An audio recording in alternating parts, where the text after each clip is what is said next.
Olá pessoal, sejam muito bem-vindos mais uma vez aqui ao Dose Econômica. Para você que não me conhece, eu me chamo Eduardo e o tema de hoje são 3 países aí que o capitalismo tem acontecido através de boas condutas, justamente numa contramão aí do que tem acontecido nos Estados Unidos, já que é um país que é referência nesse tipo de modelo de economia, mas que infelizmente nos últimos anos tem adotado medidas cada vez mais centralizadoras e, em consequência, tem gerado bastante desconfiança até mesmo dentro da própria sociedade norte-americana. Portanto, se você quiser saber quais são esses 3 países, você tem que acompanhar esse vídeo até o final. E se você curte esse tipo de conteúdo, eu peço por gentileza que você se inscreva aqui no canal e que dê aquela força aí pra gente, porque acaba ajudando bastante a gente aqui no próprio YouTube. A ferramenta entende que o conteúdo é cada vez mais relevante, beleza? E o tema de hoje então surgiu de um artigo que eu li dias atrás de um economista indiano chamado Ruchir Sharma. Ele trabalhou muitos anos aí no Morgan Stanley e hoje ele preside a Rockefeller International e atua como economista da Financial Times. Eu gosto muito do Ruchir porque ele tem um conhecimento mais prático, né, da vivência que ele tem no do dia a dia, de conhecer os países, de viajar para estar conversando com grandes autoridades nesses países e está fazendo recomendação de investimento. Apesar que ele já saiu do Morgan Stanley, onde ele era referência em mercados emergentes, mas ainda assim ele ainda tem um grande respaldo aí, pelo menos no cenário de mercado financeiro internacional. E o artigo que eu li dele é sobre locais onde o capitalismo ainda consegue trabalhar de uma boa maneira. O tema surgiu justamente porque, como vocês viram aí na introdução do vídeo, dentro aí da própria sociedade americana tem gerado uma desconfiança, né, com o modelo capitalista nos últimos anos. Os jovens já vê que não conseguem ter uma riqueza maior do que seus pais. Sem contar que os Estados Unidos têm adotado medidas, vamos dizer assim, cada vez mais governamentais, aonde, por exemplo, eles acabam socorrendo grandes empresas direto. Então, empresas que deveriam já estar fora do mercado ou que são empresas ineficientes, eles acabam entrando, ajudando essas empresas. E os americanos, eles estão fazendo políticas públicas onde eles ajudam na parte social, tanto a classe baixa quanto a classe média, e na classe alta eles acabam ajudando bastante aquelas pessoas que têm, né, tem grana, mas no mercado financeiro, que seria ações, bonds e propriedades. Então é um governo que nos últimos anos tem procurado, vamos dizer assim, socializar os riscos, né, abraçar todo mundo, procurar tirar a dor de cada um desses tipos de grupo. Não que políticas sociais não devam ser feitas, lógico que deve ser feita, mas até mesmo as políticas sociais, mesmo que elas foram um pouco mais incrementadas nos últimos anos, os próprios americanos têm tido desconfiança com esse tipo de modelo econômico. Mas na contramão então dos americanos, o Ruchir resolveu escrever esse artigo elencando aí os 3 países que o capitalismo tem sido conduzido de uma forma cada vez mais eficiente. Então vamos lá conhecer de fato quem são esses países. E o primeiro país dessa nossa lista é a Suíça. Ele começa a falar desse país em comparação aos países da Escandinávia. Por que disso? Dentro da sociedade norte-americana, principalmente da ala progressista, se faz muita comparação de que os países nórdicos também são tão ricos quanto os Estados Unidos, mas eles têm uma política social de distribuição de riqueza melhor, mais eficiente. E o Ruchir então trouxe a Suíça para fazer um contraponto desse argumento. E a primeira grande comparação que ele faz é na questão de trabalhadores no setor público. A Suíça, de 1 a cada 6 suíços trabalham no setor público.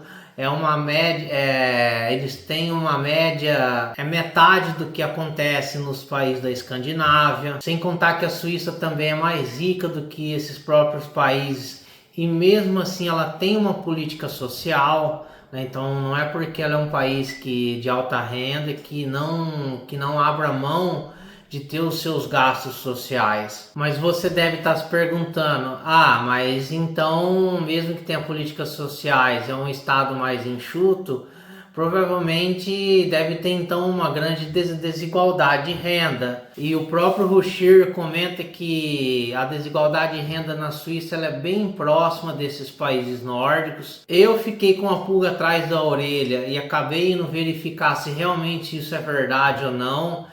Eu acabei encontrando essa tabela aqui do coeficiente de Gini, que é o coeficiente que mede a desigualdade de renda. E aqui mostra que a Suíça é bem perto dos seus pares escandinavos no que tange a desigualdade de renda. Então a gente vê que o país consegue ter uma política social em um estado um pouco mais enxuto e mesmo assim oferecendo uma qualidade de vida boa aos seus cidadãos. E quanto às questões dos gastos públicos, a Suíça é em torno de 35% do PIB, comparado aí aos seus pares escandinavos, principalmente o caso da Suécia, que é em torno de 55% do PIB. Lembrando que a Suécia já teve um gasto maior lá em meados até dos anos 90, em torno de 70% do PIB, mas eles tiveram uma crise brava e tiveram que depois acabar reduzindo os gastos públicos. Então vê que alguns países nórdicos até têm migrado para algumas características que são próprias da Suíça. Então a gente chega à conclusão que o Estado suíço, em comparação aos seus países escandinavos, ele é menor, mas ele consegue ainda oferecer uma qualidade de vida boa em uma sociedade que é um pouco mais livre economicamente e que ela busca não abrir mão da política social. Ela tem a política social, embora um pouco mais enxuta, mas apresenta uma mesma qualidade de vida para os seus cidadãos.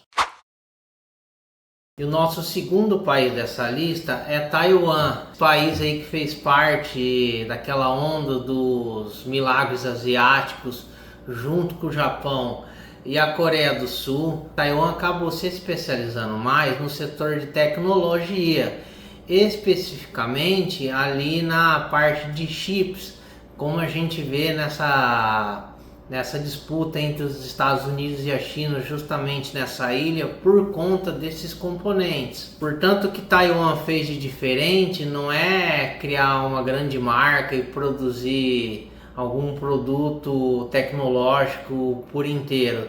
Ele acabou focando somente em produzir componentes, que esses componentes vão para a produção de outros produtos tecnológicos. E o resultado disso é que a cada 3 chips, hoje em dia, 2 são feitos em Taiwan. Além disso, o país mantém um rigoroso gasto público em torno de 20% do PIB.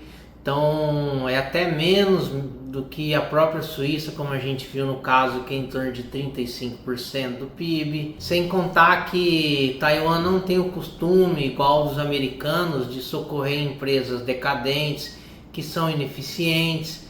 Então, se as empresas realmente têm que seguir fora do mercado e acabar deixando de existir, elas têm que realmente sair, porque não tem muito sentido manter empresas improdutivas às custas de subsídios dos cidadãos. E naquele período que a gente passou complicado, que eu não posso falar aqui no YouTube, que foi o período lá que a gente teve aquele acontecimento em 2020, Taiwan teve em torno ali de gastos fiscais para ajudar, as pessoas, ajudar a economia do país, para com que não tivesse um grande impacto, em torno de 7% do PIB, bem abaixo do que seus pares europeus e também do próprios Estados Unidos. E uma outra característica do país é que ele investe pesadamente em educação. Interessante esse caso porque as universidades, elas conversam com as empresas lá.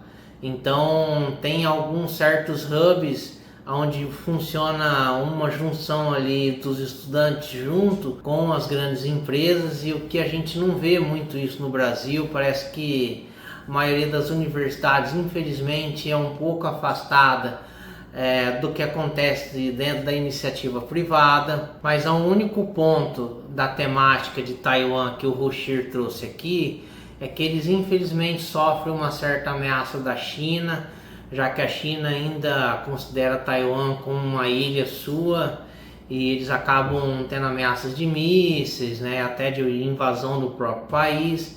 Então pode ser que esses acontecimentos podem prejudicar a economia de Taiwan. E o terceiro país dessa lista, que foi uma surpresa para mim, é o Vietnã. O pessoal aí que é mais das antigas tende, né, não sei se ainda se passa na própria mente de que o Vietnã ainda é uma república aos moldes do comunismo antigo, por conta até da guerra que teve com os Estados Unidos, a qual os americanos levaram um fumo grande na época. Mas o Vietnã, depois aí que teve o colapso da União Soviética, onde recebia muitas doações da própria União Soviética, teve que caminhar com as próprias pernas. Então o Vietnã hoje é o que era a China há 20 anos atrás. Ou seja, a China hoje em dia, infelizmente, ela tem adotado medidas cada vez mais repressivas, né, com a própria iniciativa privada. Então ela tem se fechado um pouco mais do que era 20 anos atrás, que era aquela China que teve, né, aquele boom de crescimento econômico. Então o Vietnã tem adotado mais ou menos esse modelo chinês que foi adotado há uns anos atrás. E um exemplo disso é a própria abolição das fazendas coletivas, que era um modelo típico que funcionava também na própria China até lá em meados, eu acho que ali dos anos 80, e abolindo então essas fazendas coletivas fez com que a produtividade da agricultura do Vietnã se tornasse cada vez maior, e que antes eles tinham um problema de alimentos, né, de oferta de alimentos, acabou se tornando depois um grande exportador de arroz. E uma outra medida interessante que o Vietnã vem tornando, né, para se caracterizar como uma economia cada vez mais capitalista, são as privatizações. Antigamente havia em torno de 11 mil empresas estatais, e até em meados de 2010 esse número já caiu para em torno de mais ou menos 600 empresas estatais. Então a gente vê que é uma economia capitalista que vem tendo progressos consistentes, mesmo dentro de um certo governo autoritário que vive sobre um único partido, que é o Partido Comunista do Vietnã. Portanto, é isso. A gente pôde então conhecer, de acordo com Ruchir Sharma, os 3 países aí onde o capitalismo tem trabalhado de uma forma cada vez mais eficiente. Logicamente, cada um dentro de suas próprias características, até mesmo o próprio Vietnã, sobre ali a órbita de um partido autoritário, o capitalismo conseguiu florescer nesse país.